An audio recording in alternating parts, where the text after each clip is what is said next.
FOMO untuk berolahraga itu saya kira hal yang sangat bagus ya, dan harus diapresiasi daripada FOMO yang tidak memberikan manfaat pada kesehatan gitu. Iya. Jadi nggak apa-apa, berawal dari FOMO semoga nanti bisa menjadi habit dan terus akhirnya punya dampak yang baik pada kesehatan. Mau AI sehebat apapun ya, Betul. mereka tidak akan mampu menggantikan posisi kita. Karena apa? Manusia butuh interaksi. Manusia basicnya adalah manusia sosial yang butuh interaksi. Dia tidak bisa belajar sendiri tanpa ada orang lain yang memberikan insight. Paling tidak kalau masih malas berolahraga, kalau kita masih malas untuk bergerak di rumah, pastikan makanannya adalah makanan yang terbaik. Karena 98% pola makan menentukan kualitas kesehatan. Lakukan semua yang terbaik dan totalitas. Tunjukkan kemampuan terbaikmu. Gak usah peduli masa depan akan seperti apa, tapi insya Allah terbaik yang kita lakukan hari ini akan terbayar di kemudian hari. Optimisme harus tetap dibangun karena bagaimanapun Indonesia adalah negara kita yang tercinta. Welcome to Fuelcast, podcastnya Isna untuk kamu yang pengen tahu lebih dalam rahasia di balik performa, kebugaran, atlet, gizi olahraga terkini, dan bagaimana sport science berkembang di Indonesia maupun di dunia. This is where we fuel your body and elevate your game. So, sit back, relax, dan yuk kita mulai episodenya.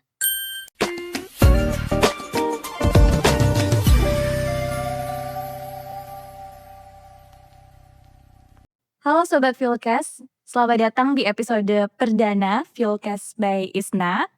Semoga hari ini berjalan dengan menyenangkan dan berjalan dengan hangat. Jadi kita siap nih untuk ngobrol seputar gizi olahraga. Nah, buat Sobat Fuelcast yang baru pertama kali mendengarkan dan melihat Fuelcast by Isna ini, jadi Fuelcast by Isna ini adalah podcast yang dipersembahkan oleh ISNA atau Indonesia Sport Nutritionist Association, himpunan seminat di bawah Persagi atau Persatuan Ahli Gizi Indonesia.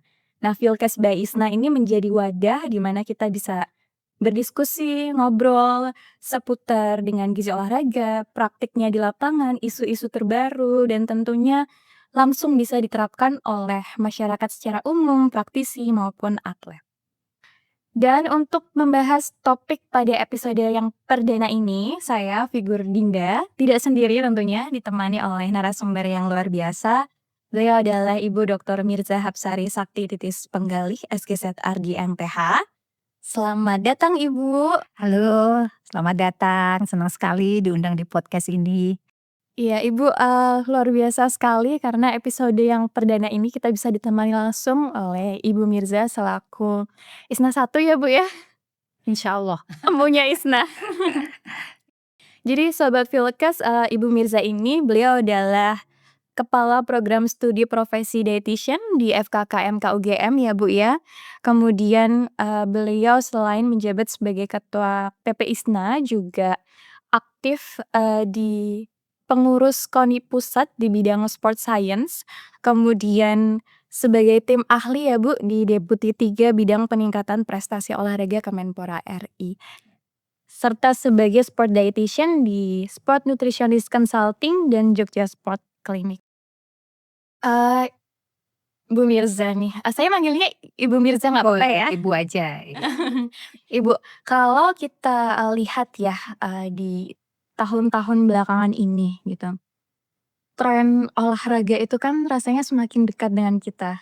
Semenjak pandemi ya COVID-19 itu, pertama dari cycling ya Bu, yang sudah banyak digemari oleh masyarakat. Kemudian sekarang ini nge-gym, lari yang gak kalah FOMO-nya. Terus sekarang ada fenomena pilates juga nih Bu, yang itu tidak hanya digemari oleh atlet. Jadi memang bukan semata untuk kompetisi, lomba, tapi juga untuk lifestyle.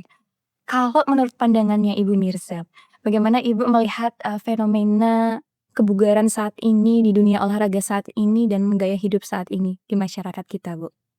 Baik, tentunya kalau tadi Mbak Figur nyebut kata FOMO ya. Iya, FOMO. FOMO untuk berolahraga itu saya kira hal yang sangat bagus ya, dan harus diapresiasi daripada FOMO yang tidak memberikan manfaat pada kesehatan gitu. Iya. Jadi nggak apa-apa, berawal dari FOMO semoga nanti bisa menjadi habit dan terus akhirnya punya dampak yang baik pada kesehatan. Jadi saya pikir masyarakat sekarang memang sudah sangat sadar ya dengan kekuatan literasi, influencer, dan media digital yang ada saat ini, termasuk acara yang Mbak Figur bawa hari ini, tentunya membantu masyarakat luas yang akhirnya tadi menjadi orang yang tidak begitu peduli dengan berolahraga atau punya mindset bahwa olahraga itu hanya untuk atlet begitu ya. Nah sekarang semua kalangan usia mau melakukan gerak tubuh, olah tubuh untuk bisa lebih mendapatkan lifestyle yang lebih baik tentunya, dan tujuan besarnya pasti ya mencapai derajat kesehatan yang lebih baik. Tapi memang kalau kita merujuk pada kondisi data kebugaran nasional kita, memang itu belum mencapai target yang kita harapkan bersama. Masih cukup jauh sebenarnya dari target itu, karena indeks kebugaran masyarakat kita masih rendah, indeks partisipasi olahraga di masyarakat juga masih rendah. Bahkan perempuan ini lebih mager daripada laki-laki gitu ya. Jadi ini masih harus kita kampanyekan, ayo para perempuan mulai lebih bergerak begitu ya. Kemudian kalau kita lihat di kelompok usia begitu ya, partisipasi di anak-anak dan remaja terutama itu juga masih sangat rendah. Padahal remaja dan anak inilah calon-calon generasi emas kita gitu ya. Maka saya pikir tidak target belum tercapai, tapi melalui kegiatan literasi digital seperti ini harapannya akan mengundang lagi animo masyarakat untuk lebih mau berolahraga. Memang dari data juga menyebutkan bahwa sepak bola itu masih menjadi Nomor satu ya. Kemudian lari dan jalan kaki. Dan ini sebenarnya sangat relate dengan kehidupan kita sehari-hari. Indonesia sangat fanatik dengan sepak bola. Selebrasinya luar biasa, on the spotlight banget gitu kan. Kemudian namun kalaupun kita tidak mau melakukan olahraga tersebut karena perempuan juga ada preferensi ya. Iya Bu, maka sebagai perempuan nih. Maka sebenarnya lari ataupun jalan kaki bisa juga dilakukan sebagai pilihan untuk kita semua ya, perempuan-perempuan maupun remaja putri. Namun sainsnya juga berkembang Mbak sekarang. Sainsnya berkembang, jadi yang perlu dikampanyekan tidak hanya olahraga yang sifatnya untuk kardio, endurance, tapi bagaimana penguatan otot itu juga menjadi penting. Jadi ya sekali lagi kembali ke pertanyaan tadi, nggak apa-apa FOMO gitu ya, nggak apa-apa yang bagus, dan kita berharap perkembangan dunia olahraga di masyarakat ini menjadi lebih up lagi, lebih banyak lagi sampai ke target angka-angka kebugaran di nasional ini tercapai. Oke. Tadi yang menarik dari kata-kata Bu Mirza adalah juga penguatan otot ya. Kalau otot itu kan berarti tidak serta-merta dari bagaimana dia dilatih setiap hari, tapi juga terkait dengan makanan ya Bu. Kalau makanan itu kan berarti tidak jauh-jauh dari gizi. Kalau dalam konteks gizi Bu, sebetulnya apa bedanya gizi olahraga dengan gizi secara umum? Oke, sebenarnya gizi olahraga dan gizi secara umum itu satu kesatuan, nggak bisa dipisahkan. Karena bagaimanapun membangun tubuh manusia itu berawal dari bagaimana kecukupan gizi kita terpenuhi dahulu. Itu basic need-nya kita. Mau kita perempuan, laki-laki, dengan segala kelompok usia, kita tetap butuh makan, ya kan? Nah, maka itu yang tadi Mbak Figur bilang sebagai gizi secara general itu tetap. Nah, ketika kita melakukan olahraga berarti ada item yang ditambahkan di sana aktivitasnya, maka mau nggak mau itu harus ditambahkan, disesuaikan kembali sehingga apa yang dikerjakan oleh setiap manusia yang berolahraga itu masuk ke tahap keseimbangan gizi yang diharapkan gitu. Jangan sampai kita menjadi orang yang overfeeding, kelebihan makan tapi nggak bergerak, atau kekurangan makan, gitu kan, kekurangan makan tapi geraknya banyak. Nah, akhirnya akan mempengaruhi keseimbangan energi yang tentunya akan punya dampak juga pada tubuhnya. Kecuali memang orang-orang tersebut punya tujuan-tujuan tertentu dalam rangka weight loss kah, dalam rangka bulking kah, gitu-gitu ya. Mau nambah massa otot dan seterusnya, memang akan ada penyesuaian kembali. Tapi intinya sebenarnya keduanya tidak bisa dipisahkan karena keduanya sama-sama membangun tubuh seseorang itu untuk terpenuhi kebutuhan dia secara kebutuhan sebagai seorang manusia dan juga untuk kebutuhan aktivitas fisik yang ditambahkan tadi. Oke, berarti gizi ini posisinya luar biasa ya Bu. Betul. Perannya sangat-sangat dekat sekali dengan bagaimana kita melakukan aktivitas. Ya. Kalau tadi Ibu menyampaikan jangan sampai kebanyakan aktivitas gizinya kurang atau sebaliknya. Ya, betul. Aktivitasnya sedikit yang masuk justru Banyak. berlebih gitu ya, sedentary jadinya ya. Nah, di balik aktivitas-aktivitas itu kan kita harus memberikan yang dimasukkan ke tubuh kita itu sesuai ya, sesuai dengan kebutuhannya. Atau mungkin yang kalau kita sering dengar dengan nama fueling your body kayak tagline-nya kita gitu. Oh iya, fueling your body ya benar. Elevate your game, Bu. Oke. Terus bagaimana sebaiknya kita melakukan fueling dalam konteks olahraga ini? Oke, baik. Jadi kita ketika berolahraga atau tidak berolahraga selalu diajarkan dengan prinsip gizi seimbang. Oke, gizi Gizi seimbang. Dan sebenarnya konteks gizi seimbang itu ada 10 pesan yang harus disampaikan ke masyarakat. 10 Ada pesan 10 ya, Mbak? pesan. Tapi kalau boleh saya padatkan sedikit pada poin di fuelingnya tadi ya. Bahwa prinsipnya kalau kita makan harus mengandung unsur zat gizi yang lengkap. Jadi ada karbohidratnya sebagai sumber energi, ada protein sebagai sumber pembangun, ada lemak yang cukup dan tentunya lemak yang sehat karena bagaimanapun tubuh kita masih membutuhkan unsur lemak tersebut.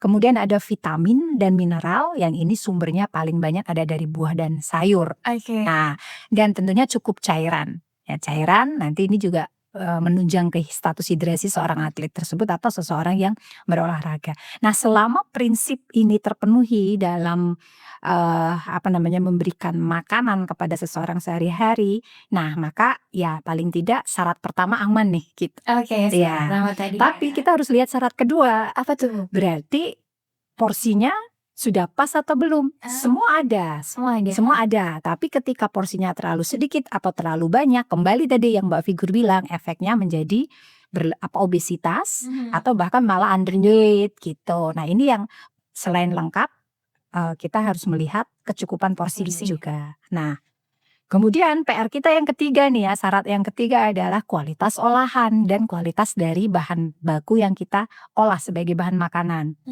Karena sama-sama makan ayam nih ceritanya. Ya, yang satu diolah dengan direbus, dikukus atau mungkin ditumis, dengan yang diolah dengan campuran tepung dan di deep fry, tentunya kandungan gizinya akan berbeda. Manfaat yang paling kita butuhkan sebenarnya cukup dengan olahan sederhana, tapi dengan multiproses ya, itu menambahkan banyak lemak, energi di sana yang justru malah menimbulkan efek yang tidak baik ke perut. Sehingga harus bijak nih dalam pengolahan. Dalam pengolahan juga dari pengolahan. Sama halnya ayam lagi nih ya, ayam lagi nih. Ayam yang kita makan tanpa kulit, dengan ayam yang kita bebaskan dari kulit itu juga beda zat gizinya.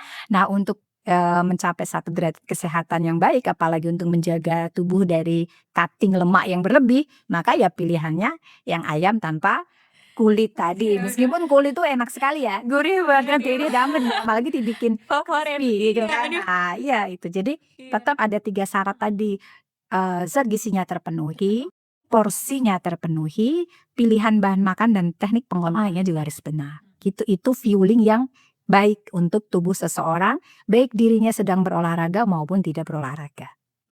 Kalau tadi prinsipnya ada 3 ya utamanya. Lalu dari ketiga prinsip itu ketika diterapkan, apakah bisa digeneralisasikan, disamaratakan untuk semuanya atau ada pertimbangan lain Bu Mirza? Oke. Kadang di populasi yang kita hadapi itu punya tujuan beda-beda Mbak Figur. Contoh misalkan saya mau berolahraga karena mau cutting weight gitu, menurunkan berat badan. Atau saya mau berolahraga karena mau membangun massa otot. Maka 2 kondisi ini pendekatan dalam pengaturan makan akan berbeda. Gitu. Jadi tetap proses personalisasi itu penting, tetap untuk bisa didampingi ahlinya juga penting. Jangan sampai nanti dia mentang-mentang udah baca ini itu gitu ya, literasinya sudah oke, dia bikin formula sendiri. Dan tidak sedikit Mbak Figur yang datang ke klinik kami ya berkonsultasi, dia sudah lelah dengan semua program yang dia jalankan secara mandiri dan tidak berhasil secara mandiri ya. Dan ternyata apa problemnya, bahwa ada ketidaktepatan antara program yang dia contoh dengan dirinya ternyata nggak cocok gitu. Oke. Setelah kita lakukan pengkajian, oh ternyata nggak cocok. Jadi kalau ada influencer nih atau edukator apapun sedang bicara di ruang-ruang edukasi yang terbuka, kita boleh mengambil ilmunya, tapi ketika mengimplementasikan juga harus lihat seberapa jauh kita mampu mengadopsi sebuah program tersebut gitu. Ada 2 sisi ya Bu Meiza ya, berarti tadi menariknya adalah bahwa, di sisi yang positif, influencer ataupun informasi-informasi di media digital itu sangat-sangat membantu nih Betul. untuk diet dan sebagainya. Tapi di sisi lain memang tidak bisa diterapkan di setiap individu ya. Ya, Tidak bisa dipukulkan sama rata ya. betul. Harus ada prinsip personalisasinya. Betul. Oke, ini menarik ya Sobat Fullcast, dicatat ya jangan lupa, nggak bisa disamaratakan nih untuk semuanya. Ya. Lalu Ibu, apakah tadi ya underfeeling itu masih menjadi isu di kalangan masyarakat kita, baik yang memang tujuannya untuk atlet tadi ya, meningkatkan prestasi, atau masyarakat aktif berolahraga secara umum? Jadi ya ini lucu, ini kejadian nyata nih Mbak. Gimana Bu? Ada satu kasus ya, klien saya juga, dia sudah merasa underfueling gitu ya. Underfueling? Dia memang katanya membuat dirinya underfueling gitu, karena mau weight loss gitu ya. Ini kan ngomongin kasusnya lagi kan, dia udah berolahraga, wah udah pokoknya pas datang ke kami itu udah confidence bahwa mereka melakukan hal yang benar gitu. Nah ternyata underfueling tadi dipersepsikan di masyarakat cutting karbo. Oh. Ya, cutting karbo saja itu sudah dia pikir sebagai proses untuk mengurangi makan. Jadi memang ini yang konteksnya sengaja untuk menurunkan. Nah, ternyata setelah kita cek semua makanannya, ternyata jenis pilihan protein sebagai bahan yang mereka katakan sumber utama, pengolahannya nggak bersih. Contohnya ya Bu? Contoh misalkan dia nggak makan karbo tapi masih makan rendang dan olahan santai, ya kan? Atau ayamnya dia olah masih dengan penambahan minyak yang berlebih, gitu. Ataupun ikan juga demikian. Jadi dia berpikir bahwa selama dia tidak mengkonsumsi karbo dalam bentuk nasi itu aman. Nah, padahal kita tahu ya, masih mengkonsumsi minuman manis, masih mengkonsumsi gorengan, itu juga sebenarnya cara kita juga memberikan simpanan energi dalam bentuk lemak di dalam tubuh kita. Nah, ini yang kadang-kadang mindsetnya perlu diluruskan. Maka orang yang secara sadar melakukan pengurangan makan pun bisa jadi salah. Nah, apalagi yang tidak disadari, Mbak. Oke, yang tidak disadari. Nah, kasus-kasus yang tidak disadari itu memang banyak terjadi. Biasanya adanya ketidakpasan program latihan dengan kebiasaan dia sehari-hari. Biasanya yang seperti ini kan laten ya. Iya, betul. Laten lama baru terlihat. Nah, biasanya nanti kita mencirikannya dengan tinggi badannya, Mbak. Ketika dia masih remaja atau pada gadis pertumbuhan ya, tinggi badannya seharusnya bisa optimal, dia mengalami delay. Jadi nah ini biasanya kasus seperti ini yang undernutrition gitu ya, maksudnya makanannya kurang tapi lama. Nah itu sebenarnya bisa dilihat dari tinggi badannya, karena potensi tinggi badan adalah potensi pertumbuhan yang paling mudah dilihat. Kalau seseorang itu bagus pola makannya, maka pertumbuhannya akan optimal. Ya, ini yang kasus yang ceritanya dia nggak sadar ya. Tapi dia berolahraga, beraktivitas gitu, bahkan menjadi elit atlet gitu, tetapi ternyata setelah secara status gizi, tinggi badan per umurnya misalkan, itu sebenarnya masuk ke zona yang sebenarnya pendek misalkan gitu. Nah, ini ada di beberapa kasus itu terjadi. Nah, yang paling bahaya sebenarnya kalau yang kasus pertama tadi kan under eating, tapi dia memang sadar. Miskonsepsi ya. Miskonsepsi. Nah, yang ini paksaan, Mbak. Paksaan? Dipaksa oleh siapa nih? Ya, biasanya ada cabang-cabang olahraga harus melakukan penyesuaian berat badan, terutama yang combat sport ya. Combat sport. Itu biasanya kan ada. Nah, ketika dia dipaksa untuk menurunkan berat badan tanpa ada pendampingan ahli gizi, nah itu bisa banyak banget metode yang diterapkan, dari yang sifatnya memang tidak berbahaya sampai yang berbahaya. Nah, jadi ada 3 sebenarnya kejadian di masyarakat kita tentang konsep dan mispersepsi terkait under eating Undereating tadi tadi ya, gitu. Ada yang kalau tadi yang di awal memang miskonsepsi, yang kedua itu tidak sengaja ya, dan yang ketiga ini dipaksakan karena memang kebutuhan Betul, cabang cabang olahraganya. olahraganya. Tadi yang combat sport ya. Kalau tadi kan combat sport ya, Bu. Kalau cabang olahraga yang apa, Bu, yang lebih mengutamakan kerampingan Kayak itu artistik gimana? ya, sport itu contoh ada gimnastik, skateboarding. Itu sama, itu adalah tadi salah satu yang saya mention di kelompok kedua tadi. Oh, yang kedua ya? Jadi dia ada kedua dan ada yang kedua dan ada yang ketiga tadi. Yang kedua ini bila mana dia memang nggak tahu apa-apa, bahwa memang nggak tahu kalau ternyata pola makanku yang seperti ini menjadikan aku pendek, baru sadarnya tuh nanti gitu. Tapi memang ada yang sudah kecemplung istilah kata ya, sudah terlanjur menjadi atlet di situ ya, tapi dia harus mempertahankan berat badannya, mempertahankan postur tubuhnya, sehingga dia harus membatasi makanan yang sangat ketat. Nah, itu ada 2 kelompok di cabang olahraga itu kerentanannya, dan ini kalau pengelola, pelatih nggak hati-hati, kasihan sebenarnya anak ini kehilangan hak potensi hidup dan tumbuh sebagaimana orang pada usianya. Iya, apalagi tadi ya masih dalam masa pertumbuhan ya, Ibu. Oke, kalau berkaitan dengan performa tadi ya, terlepas dari berbagai miskonsepsi atau seperti apa yang terjadi di lapangan, untuk atlet maupun untuk masyarakat bugar secara umumnya, apa sih zat gizi yang spesifik harus diperhatikan nih, Bu? Selain tadi ya yang saya sebutkan di awal, Iya. tentunya hidrasi itu juga penting. Oke, hidrasi. Ini hidrasi. Hidrasi itu penting karena kadang-kadang orang itu melupakan bahwa sebenarnya pada saat merehidrasi tubuh dia tidak hanya butuh cairan, tapi juga membutuhkan yang namanya elektrolit dan gula. Nah, ini yang kadang mereka udah kok aku udah jaga cairan, tapi yang diminum hanya air putih saja. Nah, itu tentunya harus benar-benar hati-hati, dicek dulu. Kalau latihannya memang ternyata durasinya lebih dari 1 jam, maka pastikan kita tetap harus menggantikan tidak hanya cairan, tapi termasuk elektrolit dan gula. Sementara kalau misalkan olahraga kita cuma 30 menit, ya enggak masalah. Tapi tetap kita harus aware, karena kadang-kadang sekarang di komunitas itu mereka bisa loh berolahraga 1 jam, 1,5 jam itu mereka mampu untuk lari, jalan kaki, bahkan untuk cycling itu mereka mampu. Nah, maka kalau kelompok ini tidak teredukasi dengan baik, bisa jadi terjadi kekurangan cairan yang dampaknya pada saat berlatih cukup berbahaya. Mulai dari kram yang paling sederhana sampai bisa ke kematian juga kalau kita terjadi fatal, betul kalau sampai terjadi dehidrasi yang cukup berat.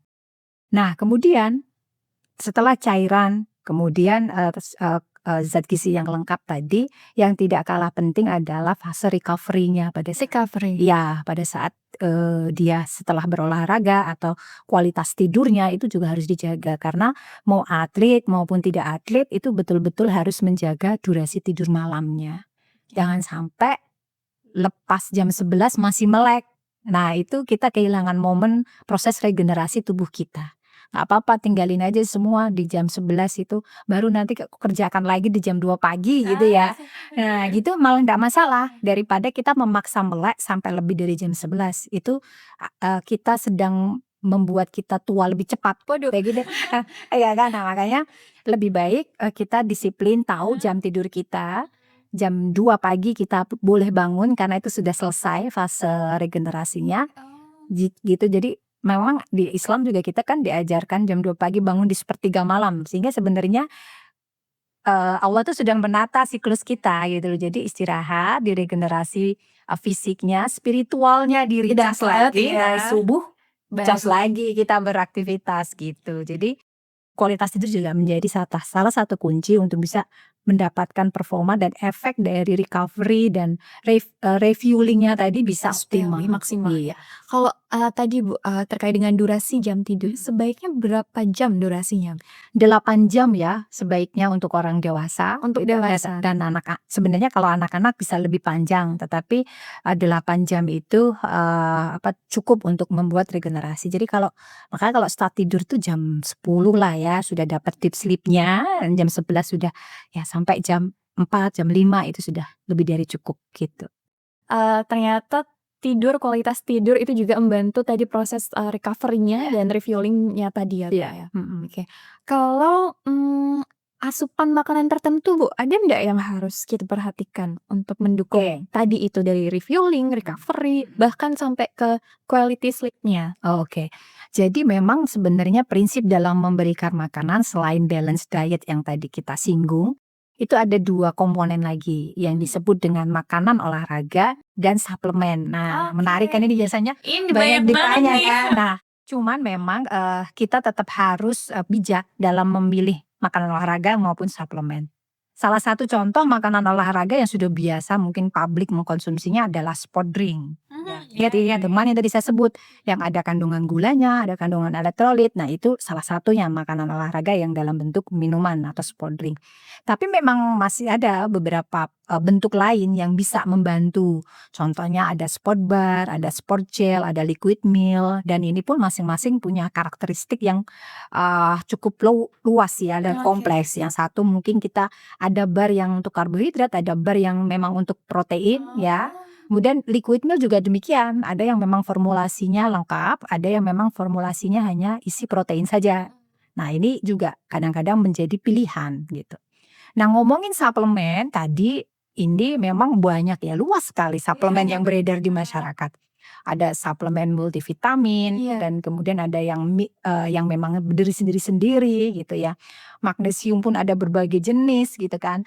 Iron ada berbagai jenis. Kadang kan kita bingung ya. Betul. Mana nih yang mau saya konsumsi gitu kan. Nah, sebenarnya selama konsumsi protein dan sayur buah kita cukup, kita tuh nggak perlu mengkhawatirkan kekurangan vitamin terutama yang larut air. Yang larut air? Ya, terutama yang larut air. Nah, memang untuk vitamin yang larut lemak ada satu yang mau nggak mau harus disuplementasi, Apa tuh? yaitu vitamin D.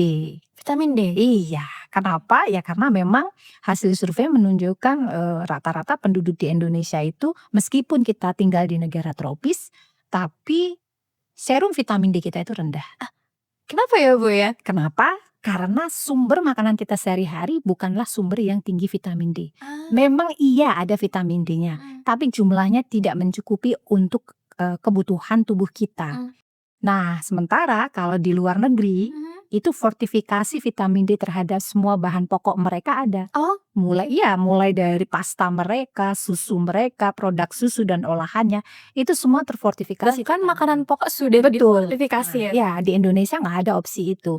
Gitu. Nah, oleh karena itu mereka punya simpanan yang cukup. Kalau serumnya cukup kan berarti simpanannya cukup tuh. Kalau serumnya rendah berarti simpanannya kosong. Maka kalau kita hidup di negara tropis, serumnya rendah, nggak ada simpanan, berjemur lah itu cuman bikin panas doang, cuman bikin Tanning doang gitu kan. Nah, tidak efek yang kita harapkan mengaktifkan vitamin D itu sebenarnya nggak ada gitu. Nah, oleh karena itu mau nggak mau suplementasi itu bisa diberikan. Nah, mungkin nanti di kelompok usia itu akan berbeda-beda dan itu bisa berubah setiap saat tergantung kebutuhan dan kondisi masing-masing orang. Oke. Ini menarik karena sekalipun di negara tropis ternyata kita juga masih dianjurkan untuk suplementasi vitamin D. Kemudian dalam mengonsumsi suplemennya itu, ini kita spesifik ke vitamin D dulu ya Sobat Philcast, menarik soalnya. Nah, apakah ada dosis tertentu yang harus dikonsumsi? Apakah terus sama? Tadi kan beda ya, Bu, ya. Kemudian makanan sumber vitamin D-nya gimana nih? Apa masih harus tetap dimakan atau gimana? Kalau kita ngelihat pola makan orang Indonesia itu kan kebanyakan ayam, telur, daging, kan entah dari daging sapi, daging kambing, kemudian ikan, ya kan. Nah, sayangnya ini ada semua sumber vitamin. Ada vitamin D-nya. Cuman tadi yang paling tinggi vitamin D itu seperti apa sih? Salmon, makarel, sarden. Permasalahannya kalau salmon itu sudah pasti mahal. Iya, betul. Makarel, sarden ada tapi kalengan kita punya. Nah, jadi ini kan juga bahaya kalau sering-sering dikonsumsi. Dilema kita tuh ada di situ. Nah, sehingga lagi-lagi kalau kita mau mengkonsumsi vitamin D, sebenarnya nggak boleh juga menghilangkan sumber-sumber alami. Tapi kan biasa yang kita makan yang kita sebut tadi, ya kan, ya sudah. itu tetap kita konsumsi, tetapi kita tidak bisa mengharapkan hanya dari situ. Nah, maka berapa tuh tadi kebutuhannya? Biasa kalau anak-anak 400 IU itu cukup. 400 IU. 400 IU itu cukup. Tapi nanti seiring bertambah usia, misalkan dia masuk ke SD gitu ya, boleh ditambahkan ke 800. Remaja boleh ditambahkan di 1000. Kita nih orang-orang dewasa bisa sampai 3000 gitu ya. Some condition kadang-kadang boleh di 5000 jika ada kondisi yang memang diperlukan. Contoh misalkan dia sedang sakit, sedang tidak merasa badannya tidak enak gitu, boleh ditambahkan di 5000. Jadi tapi tetap berapapun akhirnya dosis itu harus tetap dikonsultasikan. Jangan sampai nanti kita berlebih. Tapi sejauh ini memang kondisi kita memang kurang secara serumnya. Jadi semakin rutin kita mengkonsumsi itu, insya Allah akan semakin bagus kualitas tubuh dan metabolismenya kita. Jadi tetap makanan utamanya tetap harus dikonsumsi, Ya. suplemen juga bisa dipertimbangkan sesuai dengan dosis tadi berdasarkan kelompok usia. Oke. Nah, itu tadi kalau suplemen vitamin D, Bu. Kalau suplemen-suplemen lain, itu tuh saya sering banget dengar nih, bahkan mungkin ditanyain ya gitu. Kalau nge-gym itu wajib pakai whey protein nggak gitu? Menurut Ibu bagaimana, Bu? Ya, baik. Jadi ini yang harus dipahamkan juga ya ke komunitas terutama, bahwa gym itu kan punya tujuan memang. Pertama adalah membangun kekuatan otot dari tubuh kita, core kita, ya kan. Nah, kita itu mau kemana tujuannya? Apa membangun core kekuatan tubuh inti kita, atau kita mau membesarkan, menghipertrofikan otot kita? Kayak roti sobek gitu. Banget roti sobek Ya, sebutannya menarik dah, ada istilah roti sobek gitu kan. Nah, tujuannya kemana gitu ya. Nah, kembali lagi kalau hanya untuk kesehatan sebenarnya nggak perlu sampai ke roti sobek gitu. Penting core-nya itu ya. Saya justru dapat dari situ nih istilah roti sobek. Jadi malu. Jadi core-nya yang penting. Nah, ketika core itu perlu, maka sebenarnya kebutuhan protein kita masih bisa kita hitung dan kita penuhi dengan kebutuhan protein yang sehari-hari kita konsumsi. Contoh misalkan kalau orang-orang yang hanya ingin membangun core, sebenarnya 1,2, 1,5 maksimal tinggi 1,7 gram per kilogram berat badan itu sudah optimal sekali. Optimal sekali. Nah, sehingga kalau kita asumsikan aja di 1,5 dengan berat 50 misalkan. Ya. Berarti akan berapa tuh proteinnya? 75 kan Mbak? 75. Nah, satu butir telur ayam itu kan sekitar 8 gram ya. 8 gram protein kan. Maka kalau kita mau memenuhi kebutuhan protein itu hanya dari telur saja nih, bayangan mudahnya ya. Mudahnya telur aja nih. Betul. Berarti kan butuh 10 butir telur per hari. Ya kan. Nah, itu kalau dipecah ke dalam waktu makan, sebenarnya kan kita bisa 3 butir telur di pagi hari, di siang hari, dan di malam hari. Itu menjadi 9 porsi. Nanti satunya monggo mau dikasih di mana, terpenuhilah. Itu kalau kita mengandalkan telur saja. Tapi kan enggak. Ya, makanya kalau dalam 3 butir telur itu bisa diartikan 2 protein hewani, 1 protein nabati. Gitu. Jadi ada kombinasi. Ada kombinasi. Jadi kan biasa tuh kita sekali makan, kemudian proteinnya ada protein hewaninya 2, ambil ayam sama ikan kah, atau ayam sama apa, ditambah tahu atau tempe misalkan. Itu kan sudah memenuhi sebenarnya. Nah, cuman memang problemnya adalah di bioavailabilitasnya. Gimana tuh, Bu? Di jenis protein hewani memang lebih bagus daya serapnya dipakai daripada yang nabati, sehingga orang dan protein yang paling sempurna adalah protein telur. Makanya kenapa orang memilihnya telur. Jadi sebenarnya kalau kita hanya untuk ngebangun otot kita, sebenarnya itu sudah lebih dari cukup dengan asalkan setiap makan kita ada unsur protein hewaninya 2, protein nabatinya 1, itu sudah cukup. Nah, masalahnya yang sampai 2 gram per kilogram berat badan lebih, bahkan sampai di 2,5, bahkan sampai di 3, biasanya ini kelompok-kelompok yang kepingin hipertrofi. Gede tadi. Mau ngebangun ototnya lebih besar. Nah, maka pada kelompok ini sebenarnya tidak hanya proteinnya yang harus besar, tapi karbohidratnya juga harus cukup. Semua harus laras, nggak mungkin balance. Karena ada satu kasus juga ketika program latihan dan diberikan protein yang tinggi, misalkan dari whey, dari mana itu, akhirnya apa yang terjadi? Tanpa pengawasan ada masalah dengan ginjalnya. Nah, terjadi penurunan fungsi ginjal.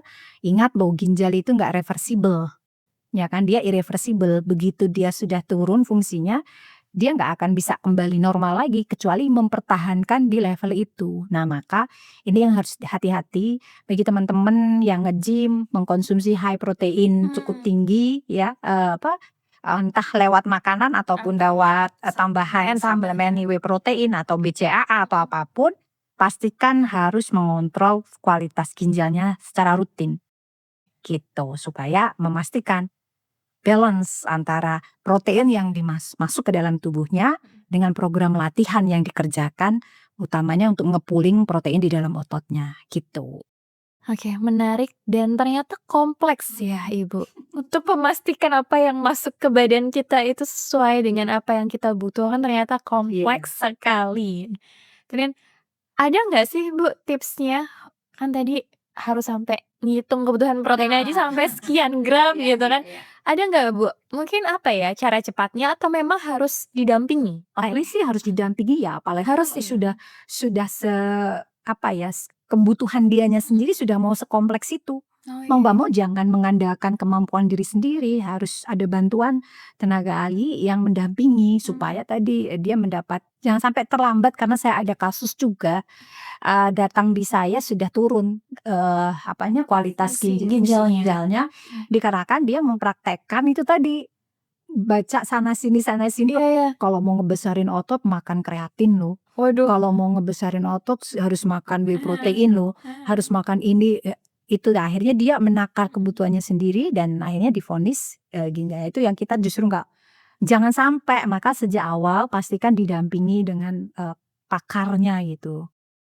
Kan tidak hanya kepingin hanya besar ototnya, tapi kita kepingin juga kualitas kesehatan jangka panjang. Jangka panjang, betul. Tidak hanya untuk saat itu, tapi juga kesehatan nantinya. Tadi menarik sekali ya, Sobat Philcast melihat tadi ternyata banyak banget penerapan-penerapan yang masih belum tepat ya Bu ya di lapangan. Terus ini juga menunjukkan bahwa ternyata gizi olahraga ini sangat-sangat kompleks, multidimensi dan bukan hanya perkara mengenai individunya saja, tapi juga bagaimana lingkungannya, ekosistemnya membangun nih performanya setiap individu-individu. Nah, ngomongin ekosistem sport science nih Bu, ISNA sebagai organisasi yang menaungi ahli gizi di Indonesia, bagaimana peran strategis ISNA Bu Mirza dalam fenomena ini?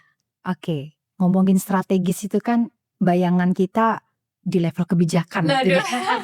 Ya kan kalau strategis itu kan harus mampu, harus kuat dari kebijakan sampai nanti di grassroots. Oke, jadi memang kebetulan ISNA ini tuh punya tagline 2 nih Mbak.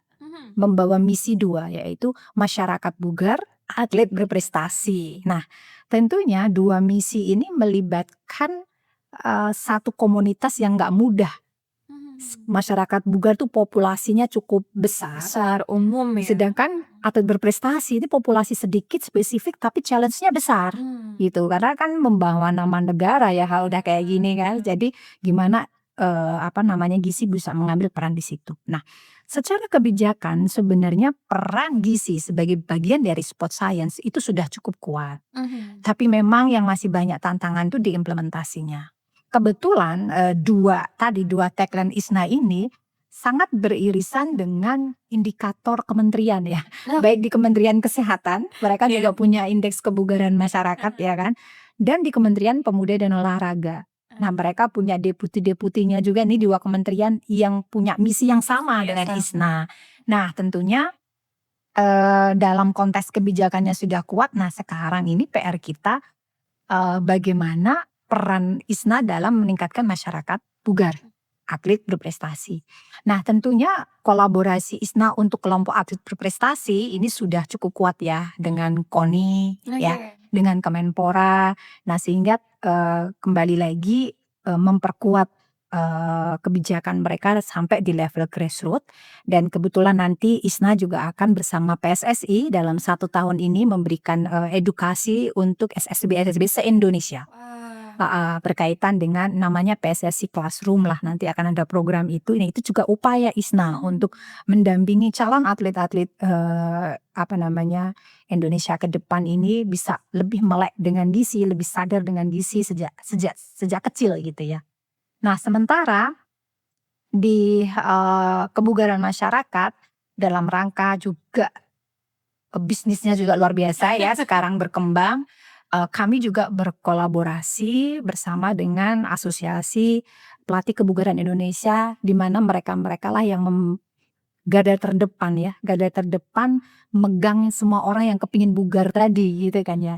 Nah, maka kami menggandeng mereka, memberikan program-program edukasi sehingga tanpa membuat mereka menjadi ahli gizi, tapi bisa menjadi agen penyambung pesan kita bahwa gizi itu penting. Nah, manakala nanti mereka membutuhkan yang benar-benar sifatnya personalized, tetap harus didampingi oleh teman-teman gizi.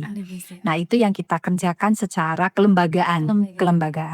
Bahkan kami juga dengan KONI sudah cukup banyak melakukan program-program edukasi, tapi memang kendala kita itu satu, Mbak Figur, dalam mengimplementasikan ilmu gizi adalah pertama dana. Ya, kadang-kadang orang masih agak gamang gitu ya memandang gizi lebih penting dari yang lainnya, karena memang memperbaiki gizi berarti memperbaiki anggaran makan. Kalau sudah memperbaiki anggaran makan berarti anggaran TC akan sangat membengkak, dan itu kadang-kadang yang ada kendalanya di sana. Tetapi kita nggak patah semangat di sana. Gerakan-gerakan ISNA dengan pendampingan di pusat pelatihan juga banyak melalui PD-PD ISNA daerah.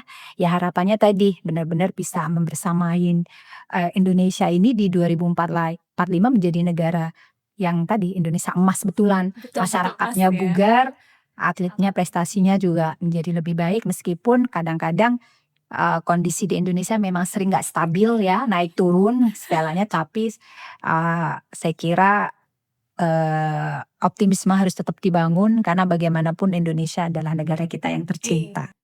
Itu tadi tantangannya cukup banyak ya Mbak Mirza. Apalagi tadi terkait dengan dana, anggaran dan sebagainya.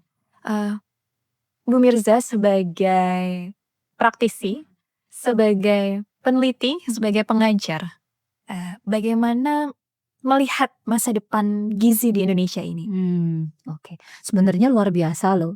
Nyatanya pemerintah mengambil kata gizi sebagai kebijakan politik yang luar biasa.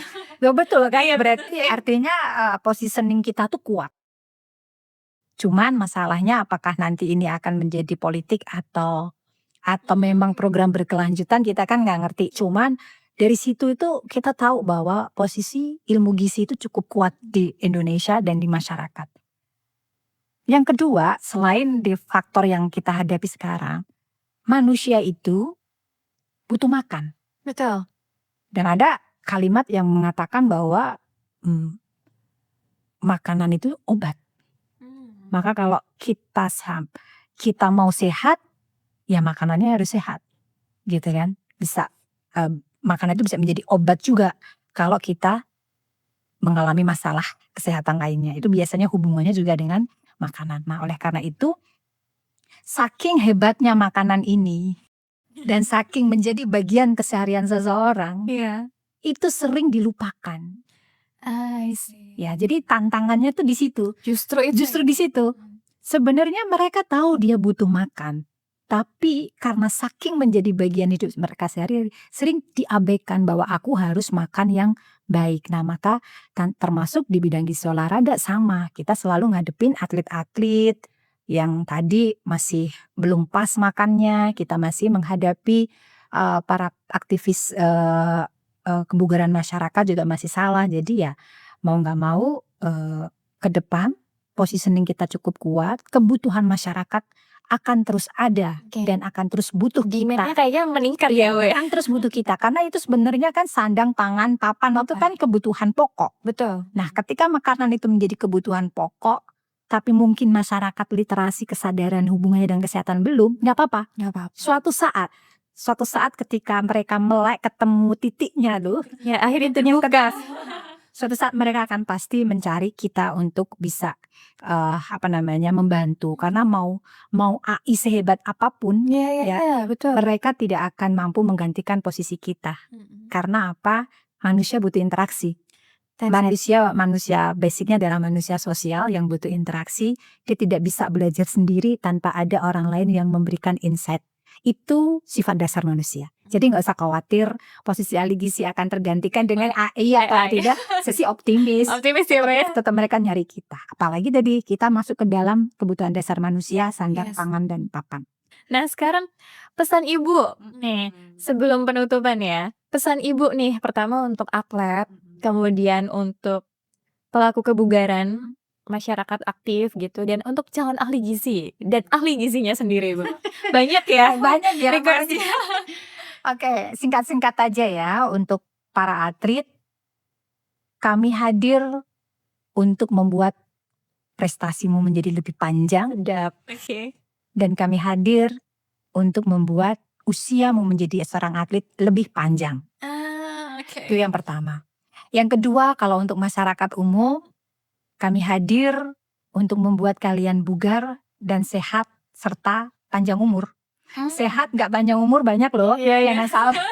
Tapi meskipun umur itu memang ketentuan yang di atas, tapi at least kita harus mencoba tetap menjaga kebugaran kita karena kesehatan 98% dipengaruhi oleh pola makan kita. Selanjutnya kita mageran atau tidak. Dan selanjutnya yang ketiga kita mau berolahraga atau tidak. Maka paling tidak kalau masih malas berolahraga, kalau kita masih malas untuk bergerak di rumah, pastikan makanannya adalah makanan yang terbaik. Karena 98% pola makan menentukan kualitas kesehatan. Kemudian untuk ahli gizi. Dan calon ahli gizi. Calon ahli gizi juga. Nah, ahli gizi apalagi yang berkecimpung di dunia olahraga. Ini untuk mengingatkan saya sendiri juga tentunya dan semua pihak, ayo berolahraga. Jangan sampai kita menjadi orang yang menasihati olahraga, apalagi bidang kementerian gizi olahraga, tapi kita tidak melakukan olahraga apapun. Dan selalu tingkatkan, misalkan saya sekarang hanya jalan kaki, besok bisa apalagi. Haus akan keilmuan dan terus mengolah fisik kita untuk tetap menjalani kebugaran. Calon ahli gizi. Calon ahli gizi Bu nih kebanyakan berarti generasi sekarang nih, Gen Z Bu. Kecil. Oke, untuk calon ahli gizi sebenarnya apa ya, just do your best. Sebagai mahasiswa itu lakukan semua yang terbaik dan totalitas. Tunjukkan kemampuan terbaikmu. Gak usah peduli masa depan akan seperti apa, tapi insya Allah terbaik yang kita lakukan hari ini akan terbayar di kemudian hari. Luar biasa. Tadi kalau buat atlet dan masyarakat bugar intinya adalah kami hadir, kami ada di sini. Kemanapun nyari kami di sini kalau.